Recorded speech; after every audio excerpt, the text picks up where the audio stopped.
the farmer and the donkey's shadow. The sun beat down on the dusty road like a hammer on an anvil, merciless, blazing, absolute. By midday, even the cicadas had fallen silent, their voices stolen by the heat. And that's when a weary traveler stumbled into view, dragging behind him a rented donkey who looked just as cooked as he felt. The traveler, Ronan, a merchant with a hopeful heart and far too little water, slumped against the animal's side. "Easy, friend. Just a little farther," he murmured. But even the donkey, stubborn by nature, planted his hooves and refused. There was no shade except the thin silhouette cast beneath the animal's belly, a narrow, precious sliver of relief.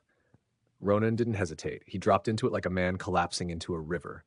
That's when the farmer arrived. Jarek, broad-shouldered and red-faced, marched down the path from his field, wiping sweat from his brow. He spotted the tableau, his donkey, his renter. And the man relaxing as if he owned the place. At first he said nothing. He simply stared. Ronan opened one eye. "Ah, afternoon."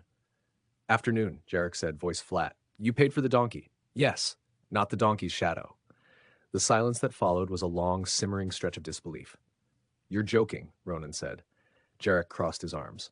"Joking? In this heat?" Ronan sat up straighter. "What do you expect me to do? Sit in the sun while the donkey enjoys the shade?" "It's my shade," Jarek replied. "Same as the donkey is mine." The heat seemed to double. A single crow overhead cawed as if mocking them both. Ronan wiped his forehead. "Look, I rented the donkey to ride. I can't ride him if I'm passed out from heat stroke." Jarek shrugged. "Not my concern. You didn't pay for the shadow." "And how much?" Ronan said slowly, temper rising like steam. "Would you charge for a shadow?" Jarek thought. "Actually thought. Half a day's rental." Ronan choked. "For shade? It's valuable. It's invisible." "Well," the farmer said, "then the price shouldn't bother you." They were both sweating now, partly from heat, partly from fury. The argument burst open like a dam, words flying, accusations flung, logic and reason tossed aside as two grown men bickered over the least tangible thing possible. "Your donkey makes the shadow. You're the one using it. It's just darkness. It's my darkness." Voices rose. Birds fled. Dust curled around their feet as they circled each other, each more offended than the last. Finally, in a fit of blazing anger, Jarek shouted, "Fine. If you want the shadow so badly, take the donkey." "Good," Ronan snapped. "Then I'll take all the shade I want. Take it. I will. And I'll take back my shadow when I take back the donkey."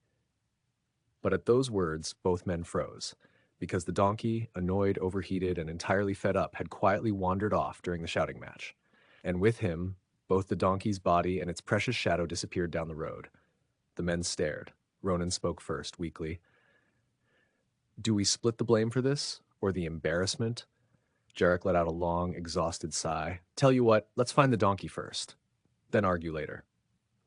They trudged off together, humbled by a creature far wiser than either of them. And as they walked, a simple truth settled over their simmering tempers like a cool breeze. Sometimes the things we fight over most fiercely are the things that matter least.